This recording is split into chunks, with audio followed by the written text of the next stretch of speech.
Arcade Perfect, my Arse. Okay guys, welcome to another Arcade Perfect My Arse. This week we're going to be looking at Green Beret, or as it was known in, I think it was the States and Russia. No, it wasn't known in Russia obviously, it was known as Russian Attack I should say, but it was known in Europe as Green Beret. I think it was slightly too controversial. Now I've got to say before this kind of really kicks off, I played the games last night and I'm actually just doing a voiceover. It's actually easier to do that because it means I can do recording at night time, and it's a lot easier just for me to overlay this. So this will be just kind of commentating on the games I played last night, but I love this game. First time I ever played it, it would be in a student union in Edinburgh back in 1986 or 1985, something like that. I was stupidly drunk at the time, and I can just remember looking at it. I wasn't overly impressed with it at the time. I always thought it looked it almost looked too much like a home conversion, a home computer rather than an actual arcade game, but it's a game that I've really come to kind of love and enjoy. There's some cracking versions out there, and there are some howlers, which will become apparent as this video goes on. Now I can usually get to level 3 in this, but unfortunately this particular effort I was absolutely pants, as you'll see. Now I was using an Xbox 360 controller, which probably isn't the best control method because you have to kind of be able to turn very quickly, and when you're lying down as well, and if the controls aren't accurate, it's easy to kind of not turn properly or sort of stand up when you don't want to. That's my excuse anyway. Nothing to do with getting old and my reactions are slowing up. But yeah, this is obviously the arcade one. It's a fantastic game.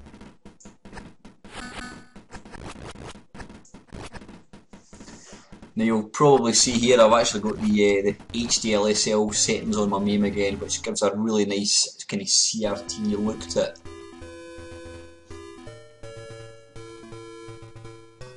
So anyway, that is the arcade one. I may as well stick my name in since I got a high score, which ain't particularly good.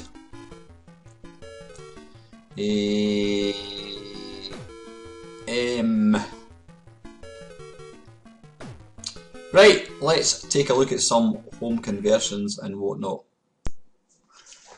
Right, this is the Amstrad one, published in 1986 by Konami.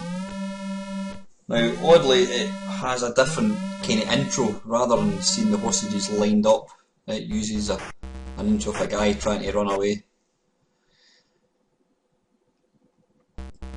Now, I've got to say, my brief foray into this particular version wasn't particularly good. You can see there, it's got horrible scrolling.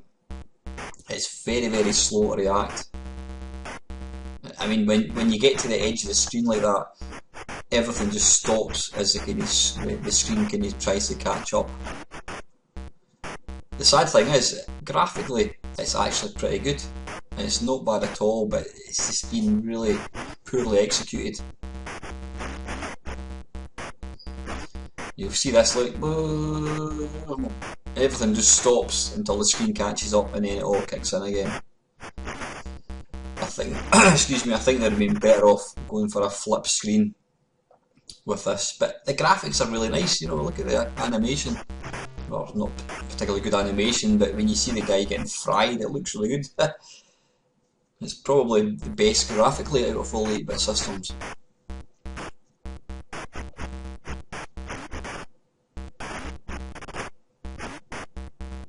But it's just, it felt really sluggish to play.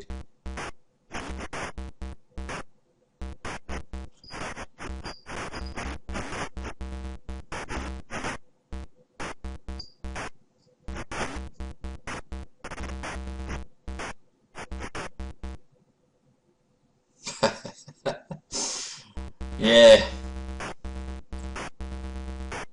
I was determined to get to the end of the level, which I don't think actually happened.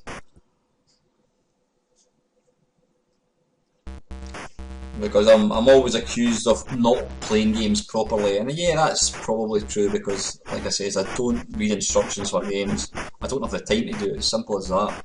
I just fire it up and play it, and away I go. And sometimes, you know, playing a game for a couple of minutes really isn't doing the game justice because you've got to get to know the controls and that kind of stuff. But I was determined to try and give this a good play, but just struggled with it big time. Did I go in for another shot? Yeah, I did. I was determined to give it a second chance. So I don't know why they've changed the intro, because it was made by the same guys that made other 8-bit versions, like the C64 Spectrum, and they all have the wee accurate sort of intro thing.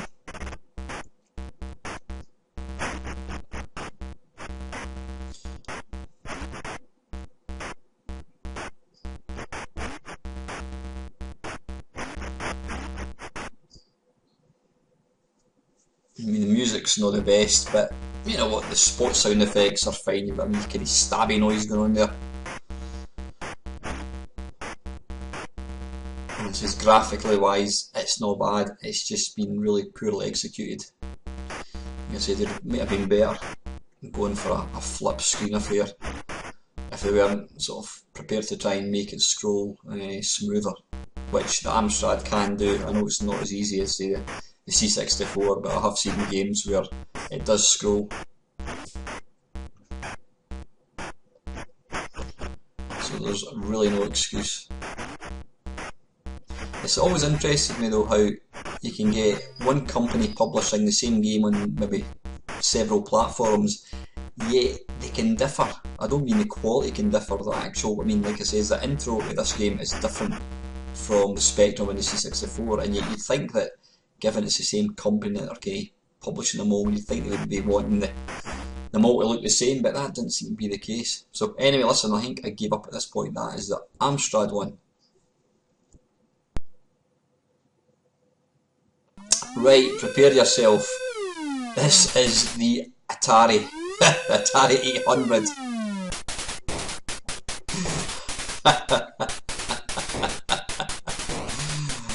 This is absolutely diabolical. I mean, seriously, what were they thinking? And can I say right now, if you think this is the worst one, you're in for a surprise. The Atari 800 is one of my favourites, probably my favourite 8-bit machine, not because of the games, but as far as hardware goes. The Atari 800 was a fantastic machine, probably the most powerful out of all the home computers. It had a fantastic colour palette, you know, the colours it could do, it was quite fast. I mean, you just have to look at something like Drop Zone, you know, playing 60 frames a second, silky smooth. But unfortunately for Atari, because it was, I don't know, it was like overpriced, whatever, towards the end of its life, which was quite early on in the 8-bit sort of era, a lot of the games that came out were absolutely diabolical, and this is one of them, I'm afraid. I mean, this is just a dog's breakfast.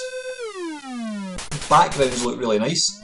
It almost looks like somebody had done the backgrounds and they'd forgotten to do the other graphics. Then the guy came and says, right guys, have you got Green Beret finished yet?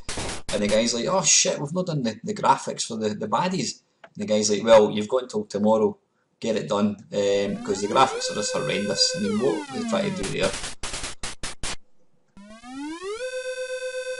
It's thoroughly unplayable as well. There doesn't appear to be any, you know, there's minimal movement animation when you're like doing the stabbing thing. I didn't have half the time I didn't have any idea if I was actually doing anything. And they seem to make an exploding noise when they die. So anyway, that was enough of that. That is the atrocious Atari 800 one. Let's batter on. Okay, this is the BBC. Now I found out you could almost run right to the end of the level. I didn't quite manage it, but I don't know what to say about this one. They've got the kind of backgrounds alright, but they've just, it's blue, blue, blue, and blue. I mean, seriously, could they not have used slightly more colours? The colour choices for the game are just horrendous. It actually played not too bad, but saying that, I could not get the joystick to work. So I was having to use keys. Now, I don't get on with keys at all. So I think if you could control it with a joystick, it might have been semi-playable. But graphics, or the use of colour I should say, really let it down. It always amazes me how, you know, the BBC was always looked upon as the sort of like the ultimate computer. It was the most expensive computer compared to the C64 Spectrum Amstrad. Yeah, the games for it were largely rubbish, don't get me wrong, there's some fantastic games to the BBC, but a lot of the games, the home conversions were rubbish, maybe because there weren't that many BBCs out there, so they thought, well, we're not going to put too many resources into making a good game, let's concentrate on the Spectrum and C64 versions. I don't know.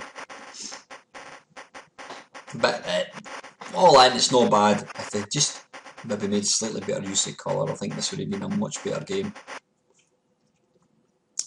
So yeah, that is the BBC.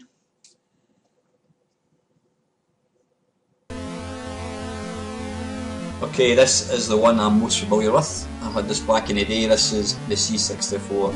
As usual, it's got excellent sound. It's got the proper wee intro with the captives. That sound is awesome. Absolutely awesome. Now I remember getting this on my C64 at the time, and I was like, I don't know, I was disappointed. I just thought the graphics looked a bit rubbish, and yet looking at it now, what, some 30 years on, I think it actually looks not bad. I always felt it was a bit on the difficult side, and it is even now. You'll see here my complete inability to play the game is still alive and kicking. But graphically and, you know, sonically, it's a fantastic conversion.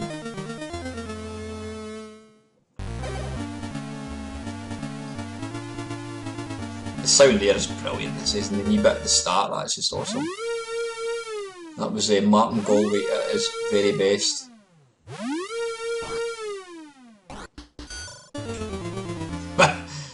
Yeah, it takes no prisoners, quite literally.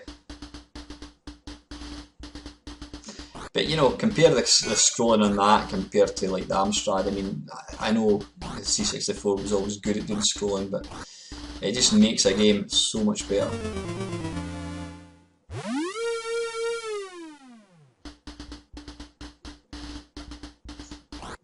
But this game, this particular version is very difficult. Or at least I find it difficult. It's not to say that you would find it easier.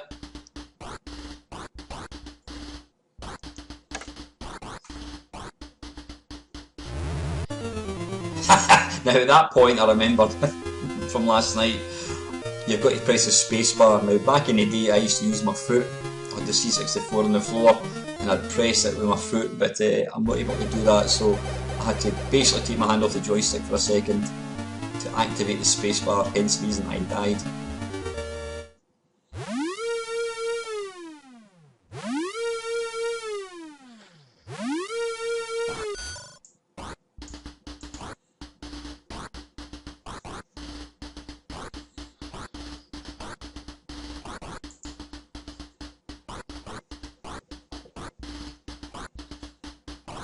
The graphics are nice, yeah, they're typically C64 blocky, but they do the trick.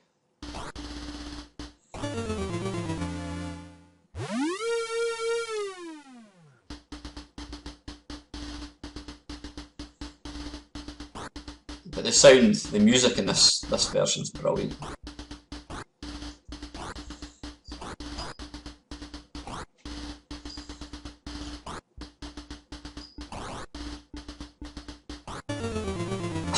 I saw that coming and I just didn't react quickly enough. Yeah, the graphics, that looks very wintry. Some schoolboy errors there. So anyway, listen, I think that's come up to the end of the C64 one. Yes, it is indeed. That is the Commodore 64 version.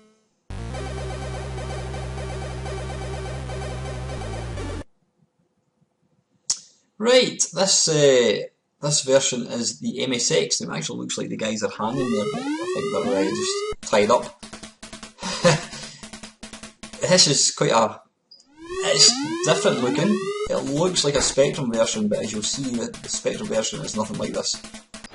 Now, again, I was having to use the keyboard, which I'm not particularly good at, but I actually found this one very, very playable. Yeah, the graphics are a bit on the kind of minuscule side, but it actually plays really well. And it's kind of got a similar sound to C64, the music anyway. The graphics aren't half bad, yeah, the sprites are just like one colour. But quite detailed looking. Duck! Yeah, even me using the keys, I was able to get not too bad.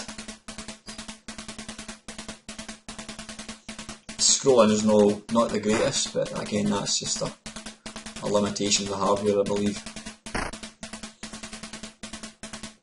But I actually quite enjoyed playing this one. And I think it would have been a lot easier if I'd had the joystick set up properly.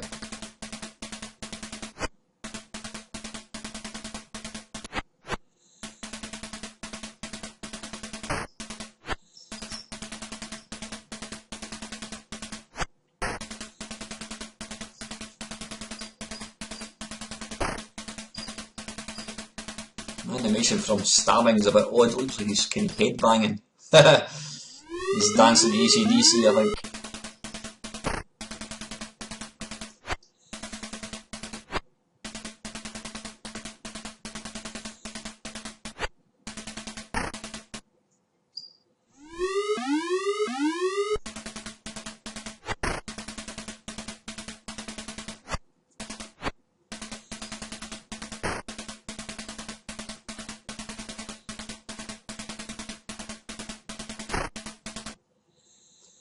These flying guys always get me.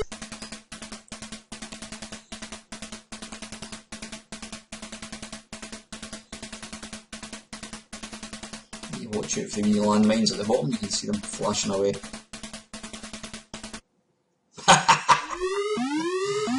My attempt to jump over his head failed miserably. But yeah, all in all, this isn't a bad wee version. It's a bit slow, it's a bit clunky, but it's actually very playable, and the graphics aren't too bad either, all things considered.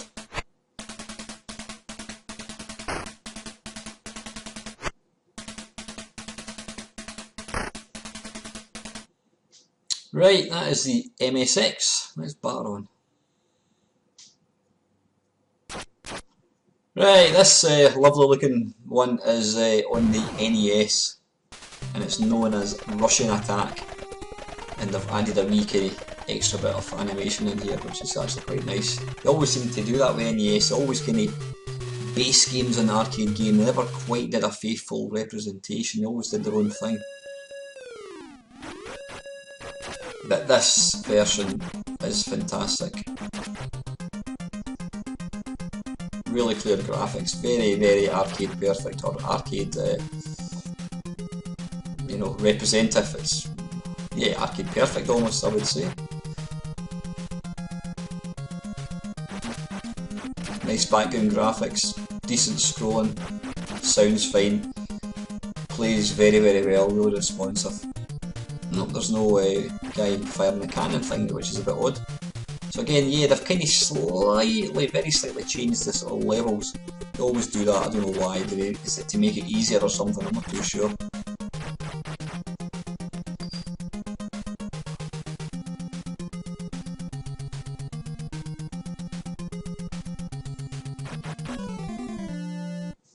Dag rabbit.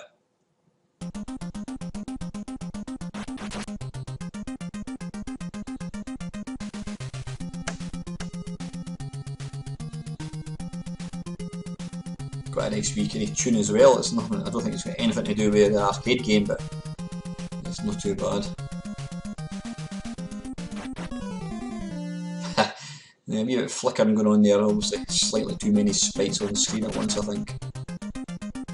Which I think was something that the NES was prone to. The same in the Master System, it couldn't handle too many sprites on the screen at once.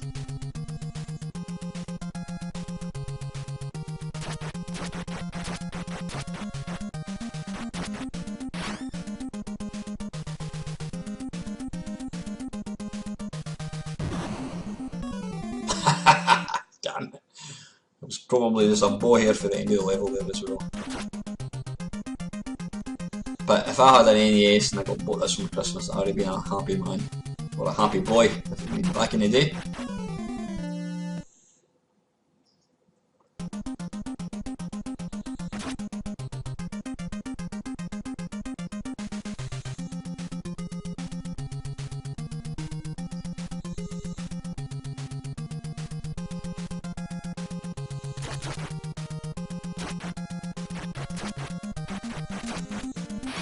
This time.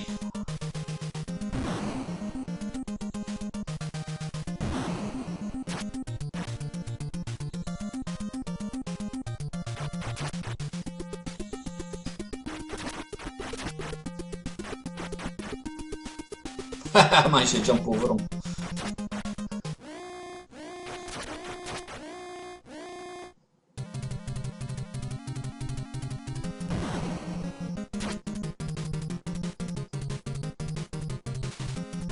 Prepare to die. Yeah, that is the NES version. That is fantastic. Really, really good version. Really kind of authentic arcade experience. Plays really well. Looks really nice.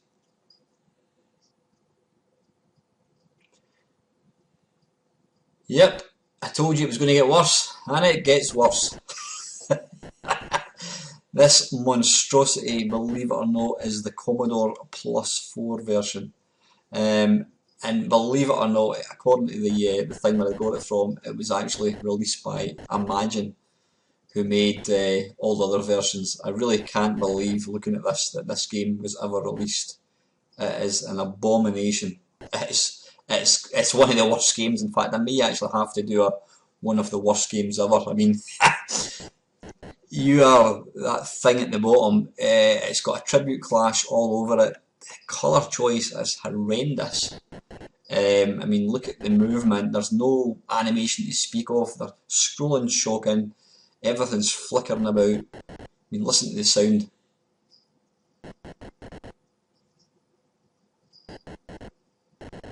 It's just terrible. Absolutely awful. I mean, you're getting game over flying up on the screen every 2 seconds, and you've also got, I don't know what's going on there.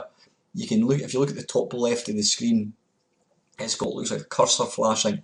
And I thought that it was possibly I was going to be able to type in the screen, but I couldn't.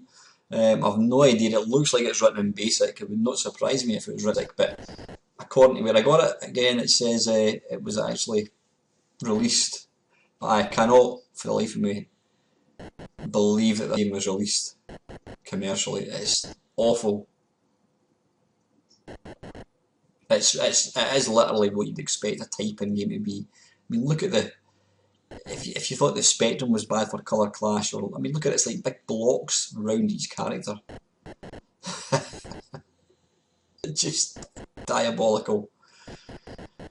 Yeah, I've seen everything now. That is the Commodore Plus 4 one.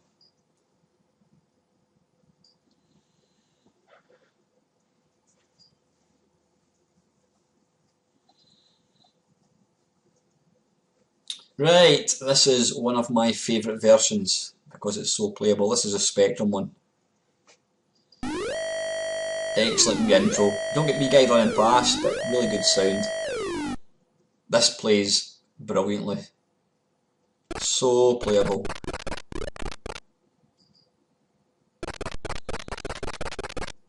And it's got the wee quirky Spectrum-y kind of farty noises, which I adore. I think it's really, it's what makes a Spectrum the Spectrum. But it's super responsive. I mean, graphics are excellent. Yeah, it's got, you know, it's pretty much monochrome, and at times it's quite hard to see your character against the sort of other characters in the background, but you know what, it doesn't stop the game from being excellent.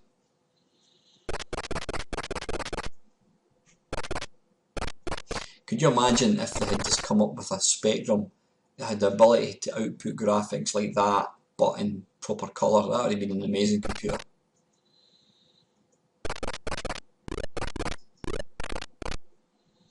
But this is probably one of the most playable versions of the game. It's super responsive, really good fun to play. And always remember, you know, my mate had the Spectrum, I had the C64. I always thought that my Green Beret was a better version with all its colour, and he had this thing. But now that I've got a Spectrum, I'm not quite so sure. But you'll find out what I think of each of the versions at the end of this video.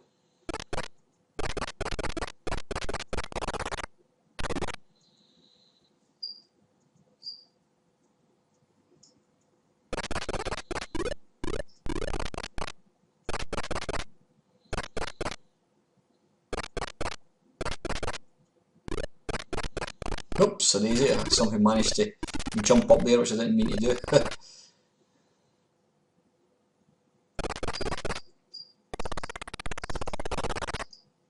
Oh, bugger.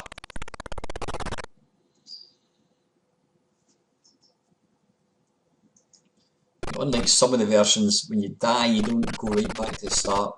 That's always annoying.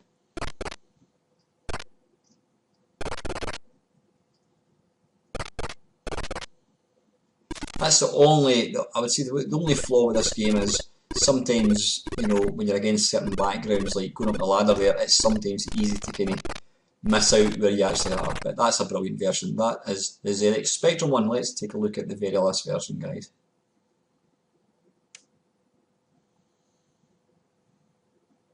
Okay, right, this is, well, Russian Attack. This is on the Game Boy Advance. It was released as part of a multi-collection on the, by Konami. Now this is fantastic. I wouldn't think it's been emulated. I think this has been written from the ground up, but this is an absolute stonking conversion.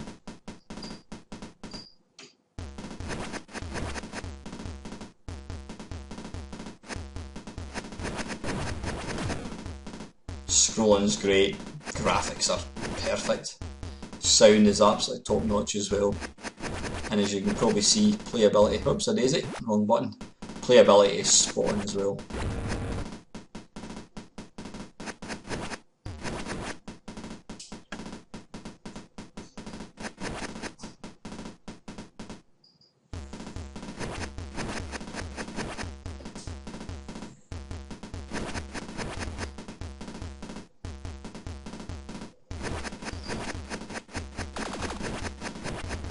What makes this version slightly easier as well is you've got more than one fire button, so you don't have to try and stab the spacebar to do the rocket launcher like you do with other versions.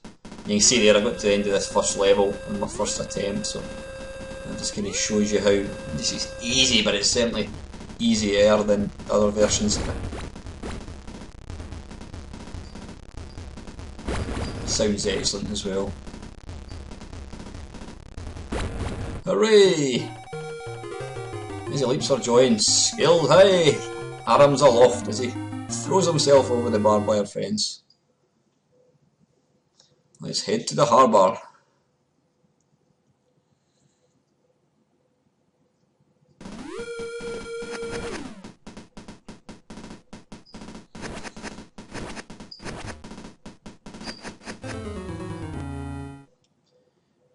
The Russians with their big fur coats on. This game could only be made in the 80s. One man takes on an entire army.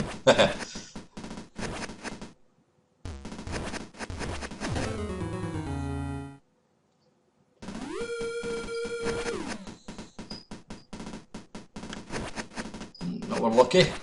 Ah! Bugger.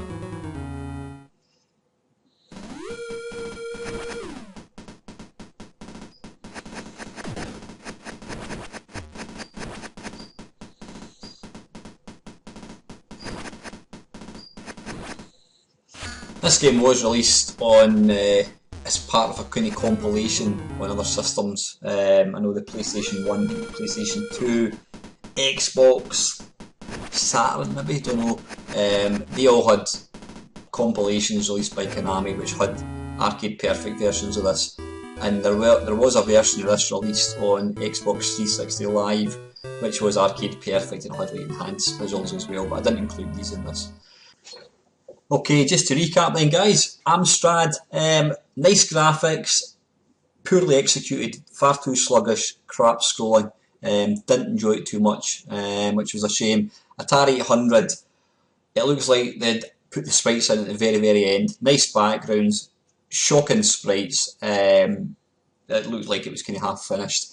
BBC wasn't bad, the lack of colour wasn't great, but it was quite playable, not too bad. C64 one, fantastic version, really good, fantastic sound, slightly blocky graphics, but who cares. MSX, that was a nice wee version, quite different, small graphics, mega playable, not too bad again. NES, fantastic version, I would say it's almost arcade perfect. Plus 4, don't know what they were thinking, it was one of the worst games I've ever played. Diabolical, I'll need to do a separate video. Spectrum 1 was fantastic, really good. Yep, monochrome with poor sound, but mega playable, great version. And lastly, the GBA one, that's virtually arcade perfect. So, to recap then guys, I am going in bronze position, I am going to go with the ZX Spectrum one, well deserved. Silver medal, I'm going to go for the Nintendo Entertainment System, the NES one. And in gold position, I'm going to go for the Game Boy Advance, because that is a cracking version. So that is it guys. I trust you enjoyed watching the video. Please feel free to like, comment and subscribe. And as usual, thank you very much for watching.